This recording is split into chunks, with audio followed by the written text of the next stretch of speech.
I think I should. I think I should introduce ourselves, ladies and gentlemen. This is the Abominog. Absolutely. Hey everyone, it's Peter Kerr from Rock Daydream Nation. I've got a very special show, where we're reuniting for the first time in over 40 years the original members of the Abominog Head First Uriah Heep lineup. We have founding member Mick Box. We have lead Yeah, singer Pete Goalby. We've got the great Bob Daisley and yeah, album producer Ashley Howe. Gentlemen, superstar. Gentlemen, it's been over 40 years. Do any of you have a recollection when you were all together in the same room? The Yeah, last time, definitely. you mean? Definitely. When we eventually got into the room, because Pete was off, you were doing a thing with trapeze, weren't you, in Texas? Yeah, yeah. I did So sisters. Pete was the last one to join, even though he's asked early on, but he had those commitments, so he went and did that, and then he said, "Well, if the job's open, I'll come down and give it a go," and he did, and I think we stayed for 2 weeks, and that was it. Yeah, I don't Yeah. think I don't think we ever had the conversation, you're in or whatever, it just right. happened naturally. Yeah. It started off with just you and me and Lee at Jumbo Sound, wasn't Initially, it? yeah. Yeah, initially, yeah. Then I got John over from LA because he was in a band Yeah, called Lion, with Ricky Farr, was it Ricky Farr's brother or something? I don't know, whatever it is, one of the Farr brothers. And he was locked into that. And I said to him, look, I've got a Hammond organ, a load of work, and Bob and Lee, and the next minute he was on the plane and over and we were in. yeah. It all just gelled and worked right too, didn't it? Straight off. I mean, Yeah, it well, was, I remember, well, obviously knowing Bob, and Lee, and then of course, with John, I knew him from the heavy metal kids that supported Heep all over Europe. oh, okay, right. And in fact, it was a very sad day for rock and roll because the day David Byron was fired in Spain, they fired Gary Holton from from the heavy metal kids. Right. So yeah, lots of memories down that road. Yeah. Yeah. Mick, Mick, did you realise that you were bringing Uriah Heep from the brink? Because there were some tough times just before you assembled this lineup, wasn't it? Well, and for about 2 days and 2 bottles of vodka, yeah. Wasn't it defunct though? Wasn't it? Hasn't Yeah. it ground to a halt? He was Well, cutting no, but basically, I was being told to go and do my agent was saying go and do my own thing, and Meatbox Band and all that stuff. And I was in a momentary 2 day self pity job, what's going on, and then I knew that Ozzy was going to America, and so I phoned up Lee to wish him well and say hello to everyone that we know and all that, and he says, "I'm not going, mate." So my first question was, well, I've still got contracts, still got this, got all the things that we need. He says, well, as long as Jerry Bron's not involved, I said, look, I'll manage the band. I'll take care of all that side. Yeah.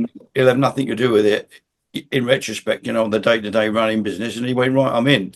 And then, of course, Bob's name came up. And was it Lee who phoned you, Bob, or was it me? I can't remember. Lee.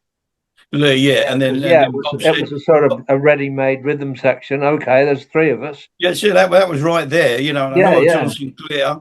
So, and I knew that he was very capable, a great player, writer, singer, and yeah. everything else. It looked great. So I thought, well, that's a good nucleus. And Pete actually came and auditioned for the band, and we took John Sloman over Pete because John Sloman actually showed his full range, and Pete did a very a bluesy version. But I No, love I the tone of didn't. it.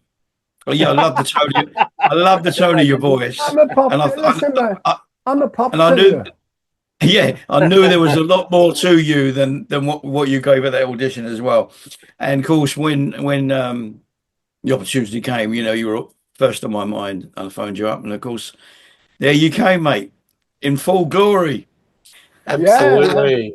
I've got a question for Absolutely. you, Pete. Was it About time. did you feel that there was pressure, that you were joining an established band with a loyal Yes. fan base? Oh, big time. Yeah. I was just Mr. Stresshead. Or all the time. I could never switch off. I loved doing what we were doing, and we were so well received. It was absolutely fantastic. I can remember shooting forward. I can remember that the very first. Can you guys remember the very first gig that we did? And where was it? No, not It was me. in No.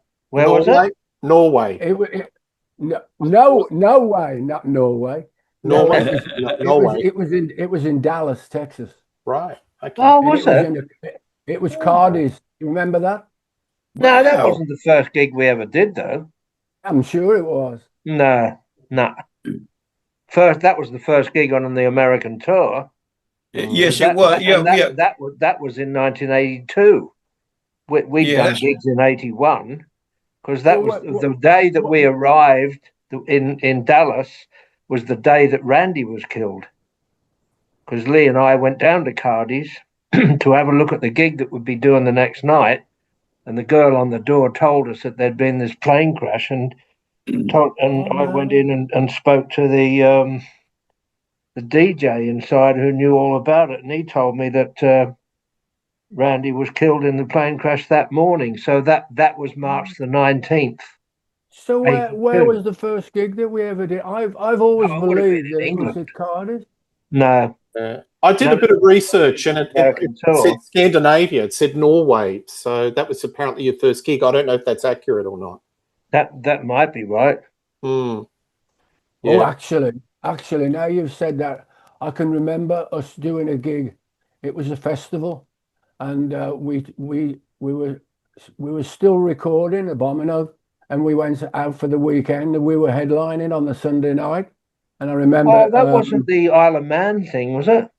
no, No. it was somewhere in Europe, and we turned up, and if you remember, Johnny Allen tuned all the guitars up to a really weird pitch as we Oh, were did he? walking on. As we were walking on, and everything was just violently out of tune. Was that the first? I'm sure. I'm totally confused. You got to excuse me. I'm 85. No, I've always believed that it was Cardi's. Always No. believed it. Always No, believed it. that was in '82. That was that was the first show on the American tour, but we'd done shows well before that. Yeah. Well, anyway, we better shut up because Peter wants to talk to us. Oh, go on. No, that's okay. Bob, quick question for you. Was it really comforting to have Lee Kerslake come across to Heep with you? I bet Oh, it yeah, would. yeah. It was a ready-made rhythm section, and we worked very well together, and we got on great together as well. And because Lee knew Mickey so well, and it was just a ready-made situation. I remember the three of us just being in this room in Jumbo Sound, a rehearsal place in North London. Right. And Yeah. Wilsden, wasn't it? I've got tapes of us just playing, knocking up ideas, and just sort of breaking the ice kind of thing. And it just felt right. It was really comfortable. It just clicked and fell into place, and so there was no sort of making it work. It just worked naturally, And It was just a natural when progression. John Sinclair and Pete Goalby came in too, it was just, we've got the band now. It just felt right, and it worked really well. And we went to Ridge Farm at first and knocked up a few of our tunes, but Jerry Bron didn't like some of them, and he chose a couple of covers for us to do, which a couple of them were actually good songs. Like That's the Way That It Is. It was a good song, which was our first single. Yep. Got a question to Ashley. So you're credited with this Abominog sound, which is really punchy 80s radio rock. How intentional was it that you wanted to move Heep from that kind of 70s progressive sound? Was that intentional on your part? Well, without being rude, yes, it was. But first of all, let me say hi, guys. Hello, mate. It's been 40 odd years, and what an absolute pleasure to be doing this with you. Absolutely. But we had fun in those days. It was always fun. It just felt nice, you know. So, in answer to your question, yes, it was very intentional, and in actual fact, I got a little annoyed when I saw the reordered North American version, because it was a concept album. In all honesty, that's one of the reasons we ended it with Think It Over, because it was like, okay, this is a different Uriah Heep, but it really isn't. But we're all sort of progressing, and we're all trying to, not be categorized. We're trying to move forward into the future, but not lose the essence of what it really was all about. So, for example, like I say, Think It Over being the last track is, take a thought. All of the past fans might like this, might not like it, but we're trying to get new people, and we're trying to evolve. So, yes, it was a concept album in many respects. Right. To be honest, I think that at that particular time in the 80s, you had to have a particular sound to get on radio. The whole production thing was changing, wasn't it? And that's what was so great about Peter's voice. He had a voice for radio from the off. It was great.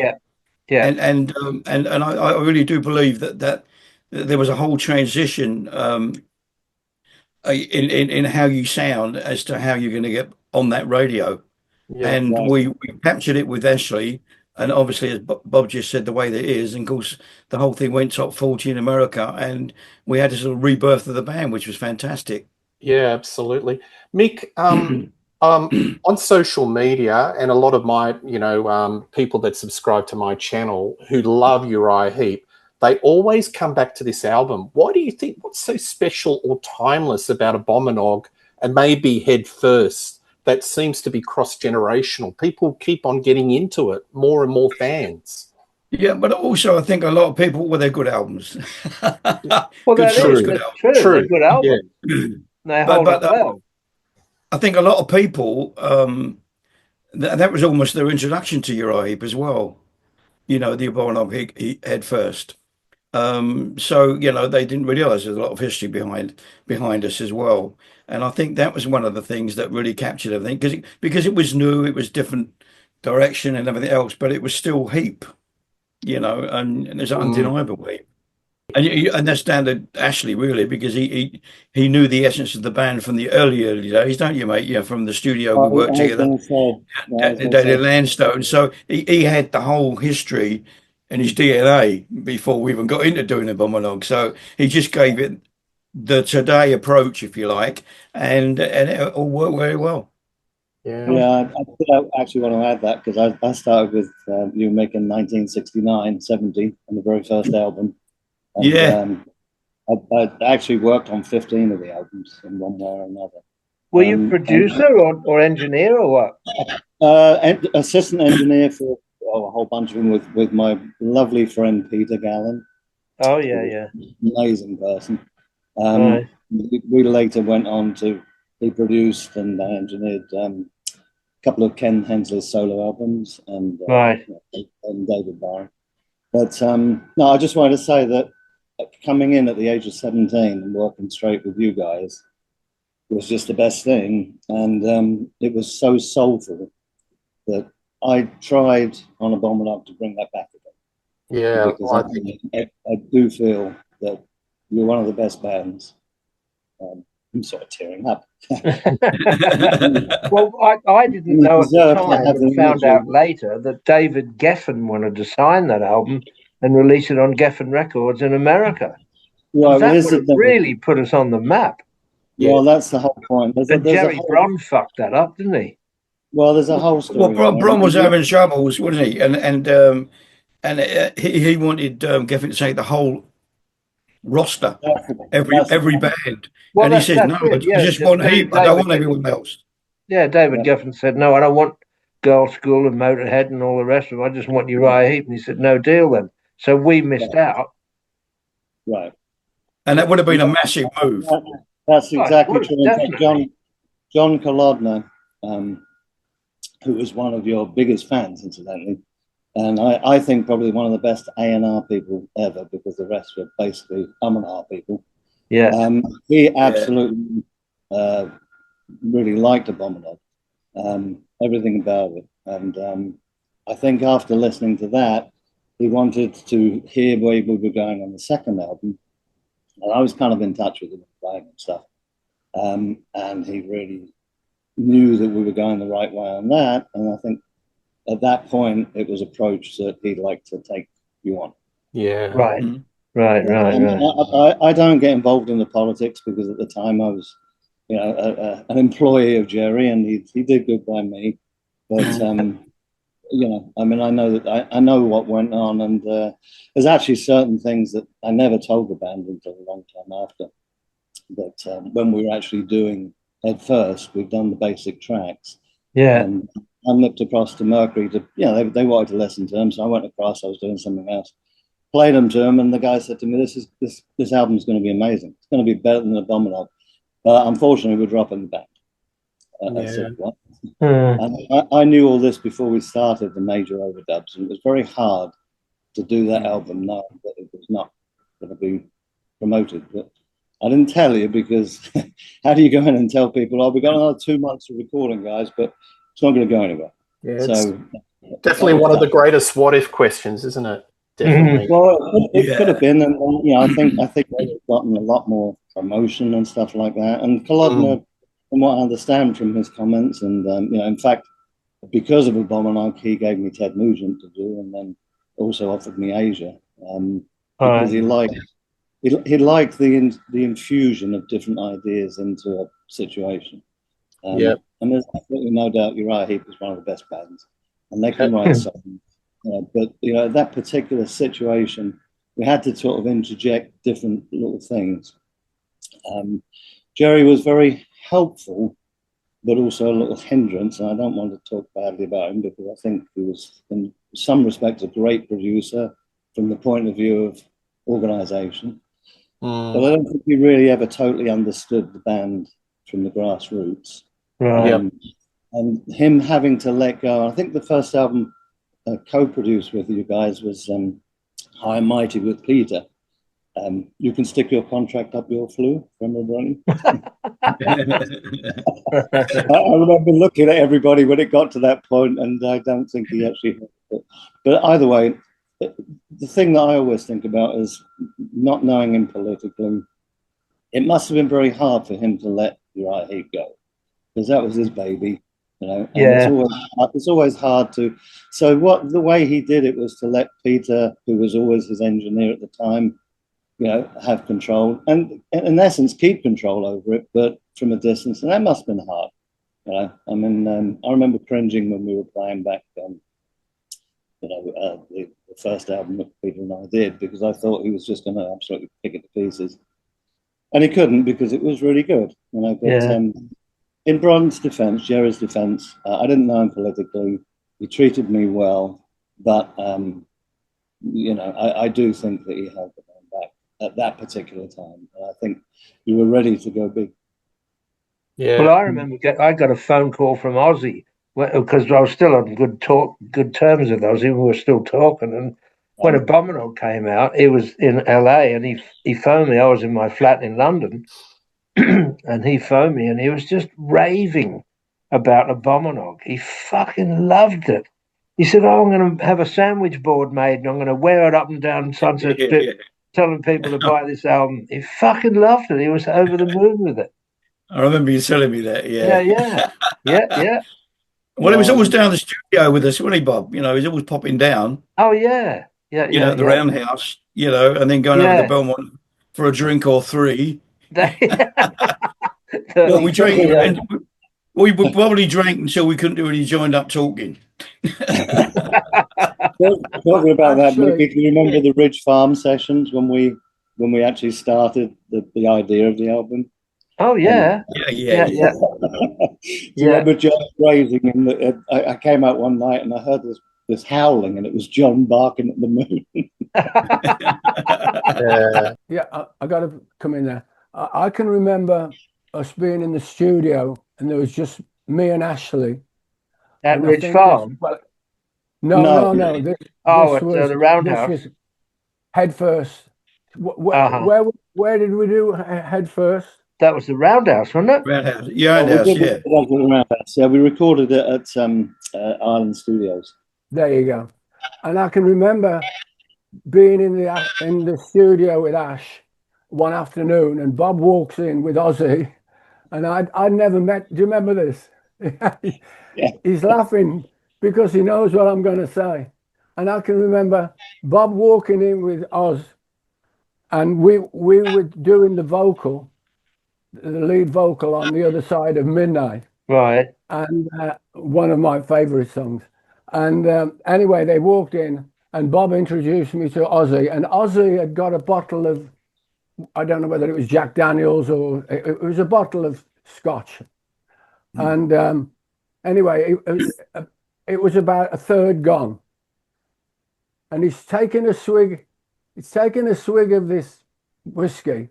And like in the cowboy films, when they take the drink and they go, ooh. Oh, yeah. And Ozzy did that. He used to always do that. Really? Yeah, he did. Yeah. He'd sit in the pub for ages with his drink in front of him, That's not right. drinking it, and just out of the blue, all of a sudden he'd go, get it all down. Yeah. And his face would be all twisted, and he'd say, I don't like the taste, I just like what it does. Yeah, that's exactly what he said. That's exactly it. I said, well, why do you drink it? He said, I love what it does to me. Yeah. I said, I don't like the taste, I just like what it does. Yeah. Because we went down to Belmont pub after a session when he came up, and we went there, and I remember saying, who wants what sort of thing, and he ordered a quadruple brandy. And as Bob said, it sat there for ages. Yeah. He didn't do it, and suddenly he nicks it and does all that. Yeah. What's the matter? He goes, I hate the taste of it, but I love what it does to me. And that was absolutely perfect, Bob. Exactly right. Yeah. I have a wonderful memory of turning around and looking at him and Lee in the control room of the farm, discussing the snare drum sound. Oh, yeah. It was. I wish I'd have recorded it. It was really interesting. We did some of Head First down at Richard Branson's spot too, didn't we? Down in that's where we recorded the basic tracks. Yeah, that's right. But the thing about Ridge Farm was, it was all sort of experimental for us and all that sort of stuff, and we went there, and like I say, back to Jerry again. He was like, sort of, I'm not sure this is going to work, and very, very against us even going out the Roundhouse. But I wanted to get us out there just to give the band a different feeling, and knowing you guys had been down there with Ozzy and everything, I thought it'd be a good start. But I think it was a very good. In fact, that stuff keeps getting released on the dark web. I think it was a good, pre-production thing for us, and then it was a good exercise to break the ice and get into doing what we're going to do. And Ridge Farm, it did have a vibe. It was sort of part of, I don't know, it seemed to bring out what needed to come out, and it was good for that. That environment was a great environment to be in. It really was. I do remember Lee finding the exclusive wine cellar and delving into that. And I do remember walking into Bron's office and picking up my royalties minus all the wine that was drunk at Ridge Farm. Oh no! I got collared big time. I couldn't go to. How can I go to each one? Well, what did you drink? And what did you drink? Well, you owe me. I swallowed that one, and it was quite a few bob on my head. Do you remember Do you remember as well when he had a little car accident? I think he rolled Jerry's Jaguar out in Brentwood, and he had the guy, his representative, the lawyer, coming up to Ridge Farm to give him the results and everything. And Lee said, well, I only had about 3 lager limes or whatever it was. Right. And he says, "But I just lost control, and that was it." And then the guy, the lawyer, sat down next to him at dinner, and we're all sitting there. And he said, "I've never represented anyone with so much alcohol in their body." And his face dropped. And he was nicked again. I like the one where you were taking him home and he'd thrown up and he had all bits of like ploughman's lunch in his beard and all that. Oh, yeah. You were trying to help him and he stood back and he said, "I've still got my dignity." Yeah. Well, we stopped in a club and there was a lot of like all Hooray Henrys all standing around, all smoking. And Lee walked in the middle of them and picked all the cigarettes up and ate them. Yes. Lit, still lit. And that was the start of it. And then I was on a diet at the time and I weren't drinking. And I was on one of the protein things with loads of eggs. And so in my glove box, I had eggs for my dinner that night. Right. And he sat in the front and opened them up and got them all out. Right. And the next minute I hear, he's trying to find the window. So I pulled over and out he went and wallop. And that was the beginning. Then I took him all the way home to Brentwood, which is beyond where I used to live in Chigwell. And I thought, well, I've got to pick him up the next day because, his car's not there, So I went round there and I thought, well, I bet he's a bit of a sorrowful state and all that. And the note on the door, it says, "I'm round the pub." And he was actually in the pub. And then I said to him, when I saw him, I said, he had a big red neck like this, ring neck around his neck. And I went, "What's about with your neck like that?" He says, "Well, I was thrown up in the toilet and my wife was trying to strangle me with the fucking chain." And it's just the image of it all, right? And the mere fact he's gone to the pub straight after, I went, "You got a constitution, mate, beyond anything."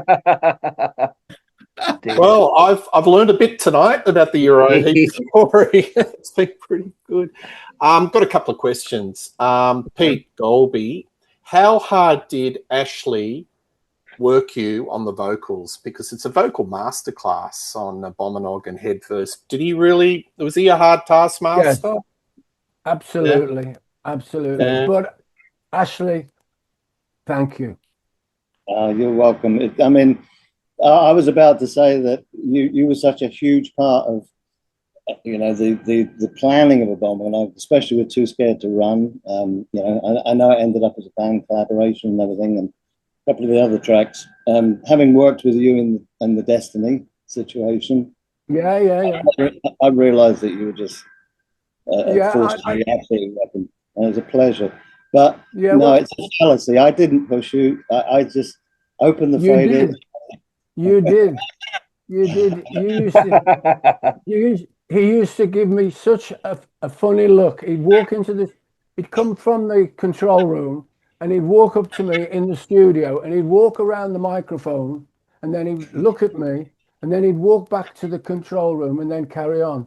And he'd say, I'd never worked and never had the opportunity to spend time vocally. Before Abominog, even the trapeze stuff that I did and anything else that I did, it was go in half an hour, sing it 4 or 5 times, and that was done. What Ashley showed me was the proper way to do it.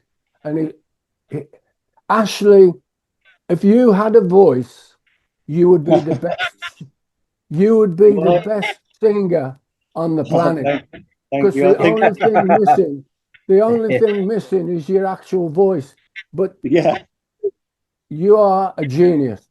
But Peter, that's just overwhelmingly great. But what I wanted to say to all of you is I don't understand how you can come into a cold environment like a studio, have someone chuck a microphone in front of you and go, "Okay, let's do it."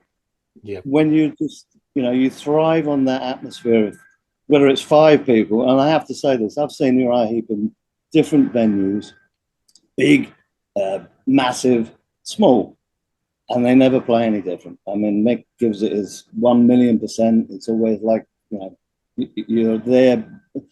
the thing about this band, in my opinion, is that they gave it all their personality.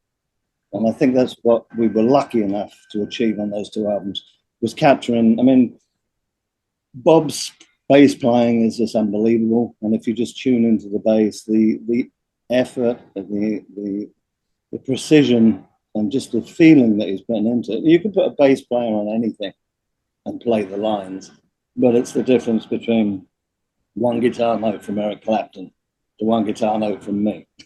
Yeah, absolutely. I And agree. I think we were lucky enough, and I was lucky enough to work with seasoned musicians that gave it their all on the album, because we were all trying to do something and prove that no, we're not gone. We're going forward, and I think we captured it, and that's the most pleasurable thing. And no, these guys didn't need to tell them what to do; they just did it. Well, I think you hit the nail right on the head, Ashley, with the Uriah Heep always give it their all, because I saw the band after I'd gone back to Aussie, after I'd been and done the couple of albums and tours and whatever. I went to see the band. One night was in Worthing, and it was a Monday, a wet, rainy, dark Monday night, and they were fucking fantastic. You know, the hall wasn't packed out, and it was a wet Monday night in Worthing, and it was just, they gave it everything. Their souls were bared on stage, and I was really impressed, and it was fucking great. Yeah. But like I say, I don't know how you guys come into such a cold environment without that adrenaline to get you started. I mean, Brandy. I don't know how you do it. Well, basically, it's heads down, bums up, and see you at the finishing line, to be honest. yeah, that's right. Yeah. But then, of course, that's you invite Lemmy in to do a guest cameo guitar with. Yeah. Only to find out they were plugged. They were yelling at me. We can't hear it. Turn it up, and they were plugged into each other. Yeah. How long were we down at the Manor when we did the basic tracks? For a couple of weeks, maybe. I think it's about 10 days. Oh, okay, right. Yeah, something like that. 10 days, maybe 2 weeks, and then we came back and did all the overdubs at the. And again, one of the reasons I wanted to go away from the Roundhouse is because still didn't want have to check in every 2 minutes, you know. Yeah. Right. And again, I think, well, don't you remember we put the drums in the billiard room, and we could only record Lee in the morning and stuff because the neighbours were complaining. What about the guitar overdubs in the small room in the Roundhouse? Oh yeah, we actually didn't use the studio at all. Remember, I had to stand on the back of a couch with my head on the ceiling, moving like this, because there was a hum happening. There's a hum there. And then Ashley will go for it. And I'll do a solo like that, and then we'll play it back and go, oh no, we've got to do it again. And then, because of the position of it, the train would go past, and that would pick up a bit of noise on it too. So between that and the hum, I mean, hunched up on the back of the thing like playing it. It was ridiculous. It was absolutely ridiculous. And I remember, I think it might have been Dave Edmonds. I'll just put this in my book. Dave Edmonds walked past us. Is he still playing that bit? And I had to restrain myself from going out and lambing him. If you knew what we were going through. Now, poor Ashley, we get a really good solo down, and they'll be able to, oh no. It was murder, mate, wasn't it? The funny thing was that we booked the studio. We didn't actually use it. We had, like I say, the drums were in the billiard room. Mickey was in the toilet somewhere. Hey, I've got a question. I've got a question about the album cover. The inevitable question to you, Bob, and Michael. Whose idea was the album cover for Abominog? I think it came from the record company, to be honest. And Bob thought the name, and that's how the whole thing came together. Yeah, they showed me a picture and said we need a name for this. And I'd been watching a Hammer horror film. And in this Hammer horror film, the demons and things are all had an OG on the end, like Magog, Yog Sothoth, and all these sort of demonic names with an OG on the end. But they referred to the demon as the Abomination. So I thought, well, Abominog. Yeah, That's how but I came up it with the didn't hurt name. sales of the album, did it? Really, at the end of What's the day, that? it didn't hurt sales of the album because a lot of guys like me would see that cover, you know, Yeah, it was metalheads, quite and pick it up striking. and just Yeah, pick it yeah. up. Yeah, And if We you did see the read. actual eye, the eyes are quite soft on the demon there, you know. So it's not like It's a it's being really, compassionate demon. you know, We did It's rename kind the of like album. me after a couple of Bloody Marys, to be honest. yeah. We did rename the album "I'm in Bob." Hey, we've got to put a shout out that Johnny Sinclair couldn't make Yes, mate. this call, but look, his playing is wonderful, and it's Oh, all yeah, over those two album. How important was he to the sound of the Abominog head first? Very, very, very important. You know, he was a well, big part integral of it. part, huge part. Yeah, Part of it. Yeah, and apart from all the Hammond stuff, which obviously is very heapy, he did a lot of great synth stuff and orchestrations, which were great. yeah. I He really recommended John to made some of the Ozzy, and songs. that's how he ended up working with Ozzy, and he was on No More Yeah, Tears and some of the big ones, and he had a big hand in the stuff. He was great, John. Well, the yeah. funny thing is, just that when I first met John, he said, "Oh, I'm really glad to be in the band and everything. And get on the Hammond organ." And I said, "Well, we're not going to be using it." I think we got it on Too Scared to Run and a couple of others. But but he said, I joined this band to play the organ, you know.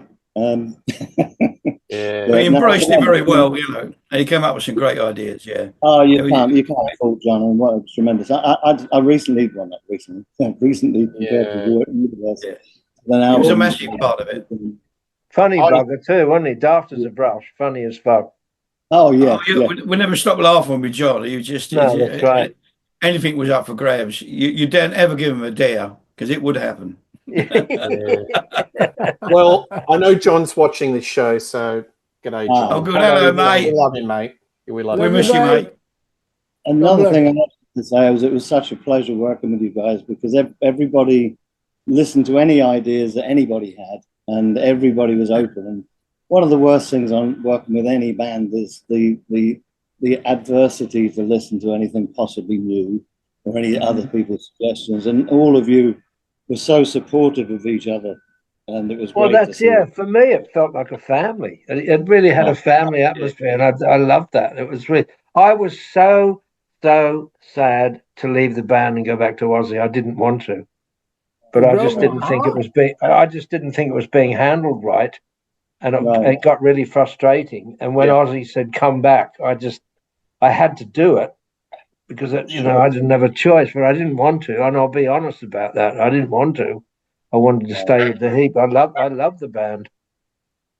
Yeah, it was just a great chemistry. I think chemistry is the word. You know, it worked on every level. You know, it did on a personal level, musical level, and every level you can think of. Yeah, you know, going out on the road with all of us was just great fun. Yeah, you know? Everybody had a great sense of humor, and there was just fun and daftness and alcohol. Yeah, absolutely. It's what a band should be. We were. Yeah, that's right. A question for you, Mick, as being a fan of this era. Is there any live material in the vaults that you think could get released in the future? Because there's a lot of great stuff on YouTube. It never surprises me about what comes out. I mean, a lot of the stuff that we left on the cutting room floor was left there for a reason, but it's servicing everywhere, so there probably is, and it probably will surface, and it'll probably be released somewhere along the line. Yeah, but not anything that I actually know of. Yeah, I've got some tapes of us writing and rehearsing. Only because it was just for the sake of not forgetting anything. It was like I used to tape stuff just as a reference for the next day. Yeah, you always did that, didn't you, Bob? You always did that. Yeah. I taped everything. And I've got tapes of us writing stuff and rehearsing and that. So that might be of interest to someone one day. Absolutely. Yeah, absolutely. There's a show you did in Auckland, New Zealand. That's on YouTube. It's fantastic, great quality. somebody release it. It'd be great to get on, Actually, that is actually has surfaced, and I think we'll make see the light of day at some point. That's great. That's good Ridge news. Farm tape Definitely. floating around as well. There's a lot of Yeah. Ridge Farm tapes floating around. I guess they were like rough mixes when we were doing them, and I don't know, maybe the assistant nicked them. Yeah.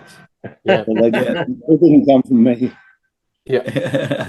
I want to throw a quick question about Lee Kerslake, because I think it was recently his birthday, and just to those who didn't know him or had never met him, how would you describe him, Bob? A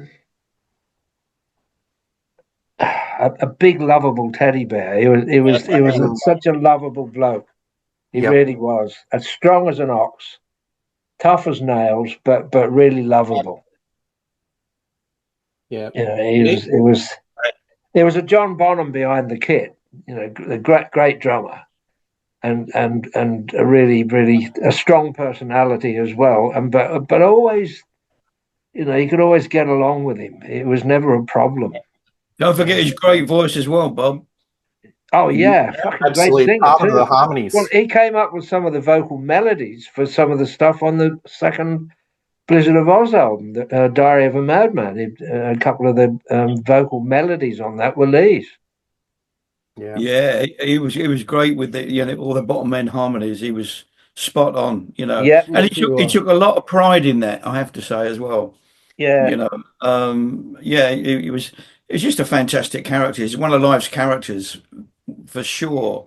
Oh, definitely, yeah. I mean, I could write a book, and probably Bob could too, just on Lee and the exploits that we get out on the road. So, yes, if that gives you any idea, he was a full-on character, but you could not stop loving him. He was just an amazing guy. Lovable bloke, really lovable bloke.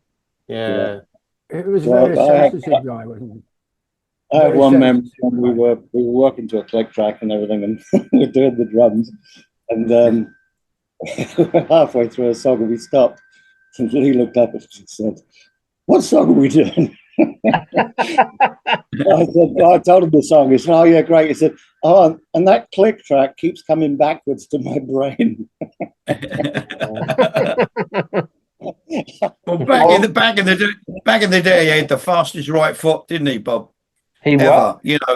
When people using double bass drum pedals now. Yeah.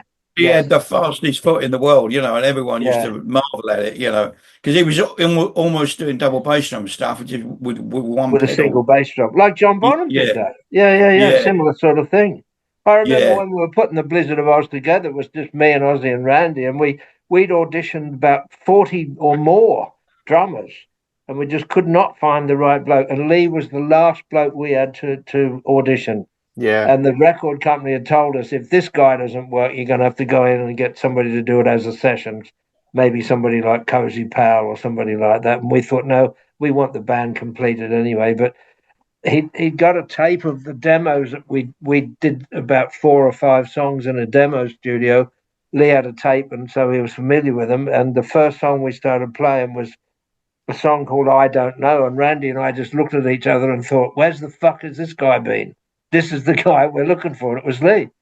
And it was just, yep, you're in. That's it. It was all perfect, It was a powerhouse, wasn't he? Oh yeah. Yeah, look, amazing drummer, and I think everyone agrees he was part of the sound of Uriah Heep. Just some final questions, just conscious of time. Pete, is there anything you appreciate about the band now that maybe you didn't back then? I think you're immersed in everything, aren't you? Yeah. You know what I mean? We're just getting on. I think everybody was so busy doing what they were doing, and when I look back now, I listen to everybody individually, and I totally get how good we were. Well, that's it. We were in the eye of the hurricane. We couldn't see the woods for the trees, and we were just getting on with the job. But you listen to those records now and how they hold up. Everybody was spot on. full on, exactly. Yeah. Classic and timeless. And Yeah. Bob, how do you want people to remember this lineup of the band? Well, it was a classic lineup, and Uriah Heep had so many classic lineups. There was the Gary Thane lineup and all the original lineups and that. But with this lineup, remembered as I don't know. I suppose. Well, here's the new Uriah Heep, and we sounded new compared with the old Uriah Heep, which was a great band as well. I remember when I was first in London, 1971, and a friend of mine used to play me Uriah Heep albums. This new band, Uriah Heep, and I thought, yeah, great band. You could hear influences of Deep Purple and Vanilla Fudge and those sorts of bands. But Uriah Heep, what a great band. I was really proud to have been a member of the band and be associated with that name. So to be remembered as part of that lineup is an honor for me. It was a great band and a great lineup. Yeah. Final words to you, Ashley, from your perspective about this great band and the two albums they put together. One of the reasons I think this album works and those two albums work so well is because, like I say, having started with Mickey in 1969-70 on Very Heavy, Very Humble, the thing I observed then in the early few albums that they did was that Jerry wasn't really producing anything at all. He was basically just letting them be them. Yeah. And all of those songs like Come Away Melinda and The Bird of Prey, I mean, there's just so many classic things that happened spontaneously as a band. And in actual fact, of course, they recorded all together at that point as well, and it was just a lot of unity that I think was recaptured by these individuals that are some of the best in the world, putting their all into an idea that worked because they're just all so good. And Well, again, I think because we had so much fun doing it, the fun comes out in the music as well. It's just a vibe in the music that these guys are having fun doing this. They like it. They like their job. I think in a long time, the band had gone full circle back into being Uriah Heep again. Yeah. Well, we always had a laugh as well. There was always funny stuff going on, and it was great. It was fun. Yeah. I remember one morning I got up at the Manor, Ashley, and I'd been in the studio with you the night before, and I was half pissed. I'd been drinking brandy or something, and you told me while we were doing the track, you said you told this is the next morning. You told me, you said, and last night I said check your tuning, and you said make me. I do remember that, and I said to you, I do remember that. But it was only clowning about. It was just having fun, It was loved it. Yeah. I actually think I think the whole thing was a rebirth. And with Ashley at the helm there on production side, it just brought us into the 80s with everything that was happening in the 80s at that time. And we were side by side, if we recorded like we did way back when, I don't think we'd have got the reactions that we'd have wanted. But I think, it's, as I say, it's got the essence of Heep. It's a rebirth of Heep with a band that's had the best chemistry ever. And we had a great time, and that came through everything that we did. And I keep harking on about it, but if I play Abominog, there's an 80s production sound to it, to me, and that was great because it fitted right with everything that was going on. Well, that's right. Sound-wise, sonically, it does sound a little dated, but it's a great album. Yes. I know people that have never heard it and they hear it and they think, "Wow, this is great! I love this." It was. Yeah, very much so, Bob. It's funny you say that, Mick, because to me it still sounds contemporary because maybe 80s is back in because it just sounds so fresh. And that's why I think the songs are just so good. That's why it's timeless. When it comes down to it, it's all about the songs, isn't it? It is. It's all about even the songs that we covered that weren't ours, written by us, we put our stamp on them. You know, they were, and there was a reason. They ended up being a part of the whole. Mm. Right, and there was a reason for that, and the reason for that is that mainly when people do covers, they do them years apart. So, for example, Quiet Riot and Slade, you know, Come On Feel the Noise. They were exactly the same. But you play Come On Feel the Noise, and everybody goes Quiet Riot. You know. Now, of course, Slade didn't care because they got all the writing. Yeah. But if you're doing a cover, I think it's the best time is to do it when the thing is still in circulation, the original. It's a ballsy thing to do, and it shows someone. I mean, there's very few people who've pulled it off. One of them being Eddie Van Halen with the Kinks, Really Got You, which is probably the best remake ever. And then you do what Eric Clapton did with Layla. You just do it totally different. I mean, I'd heard those demos just before they came out as proper records, and I just felt that they would, if we could have the balls to do something like that and have the comparison, all of a sudden it's like, who's this Uriah Heep? You know, it was still a way of trying to bring us into a different market, which was the American market.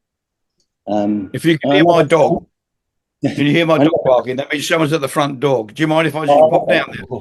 Okay. I never shared this with anybody, but that was the logic behind it, and I think we did really well.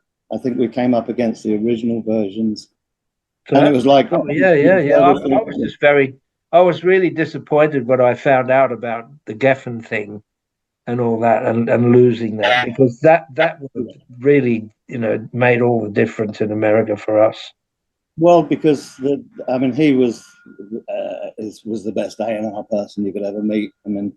And like I said, because of Abominog, he actually wanted me to do Nugent, which I did, and a couple of other projects. He wanted me to do Asia as well. Right.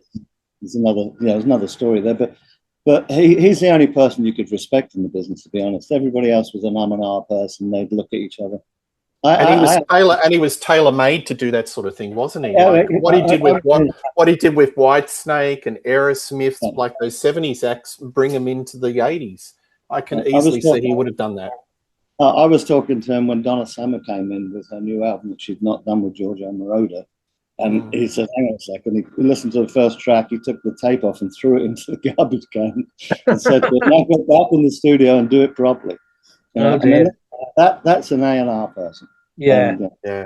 And he had decisions.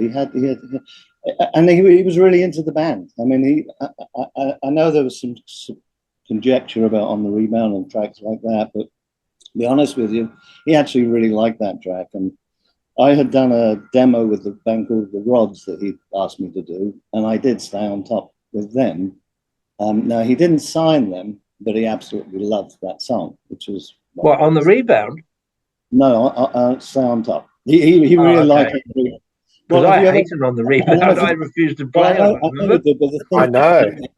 But there's a reason that I did that, because Russ Ballard is a very, very accomplished writer, as we all know with Argent. Yeah. And if you listen to the original On the Rebound, it's like a techno situation. Right. But Russ Ballard gets a lot of attention and all that sort of stuff. And he does write some great songs. And he's written some fantastic songs for Rainbow and all that sort of stuff. But our version is, I guess if you compare it a little bit to like when Queen went into Another One Bites the Dust. Right. It's like it's a disco sort of era and not really what you'd expect from Queen, but it's almost not new wave. If you heard that as the only song you've ever heard by Uriah Heep, On the Rebound sounds like new wave. It's like a Gary Newman song. Well, again, it was trying to go into a little bit of a mixed direction. So at the end of the album, think it over. Did you like it? Do you like Uriah Heep? I always thought, like it or lump it, it should have been the theme tune for the basketball team. Because On the Rebound, I just thought it was perfect for a team to pick up, but never happened. But either way, I mean, I just wanted to recap from my humble thing about how great it was to work with you all. But Peter, I mean, your vocals are just unbelievable. Yeah. And, Thank you very I much. don't care what you say, it's all you. And listening to the way you pushed your voice to the limit, I mean, You pushed the voice. way not- above, way You above pushed me. other sort of people. Just Held a gun to my head. He did. Every day he got a gun held against my head. Hit that fucking note. Come on, do it, do it, do it. The point is, I love it. where Pete stands in the band, he sells it. It's him selling the song, really. We might play some great parts, etc., but it has to be sold through Peter, and you did well, mate. Well, Richie Fantastic. Blackmore's loss is Uriah Heep's win, Pete. So I'm glad 100%. And 100%. Mickey, you'll always be Mickey. I had the pleasure of seeing you a couple of years ago, I think now. I don't know if you remember or not, but I was quite drunk. Yeah, But yeah.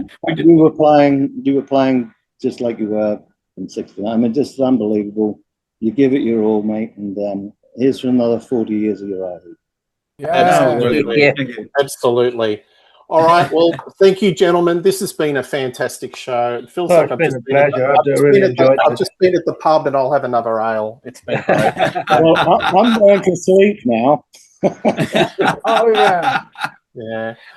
Mick Love Box, thumbs Love up. you guys. Thank you. Love you. Bob Daisley, thanks for joining the call. Peter Goalby and Ashley Howe, thank you for joining this very special show. And I love to John. Pleasure.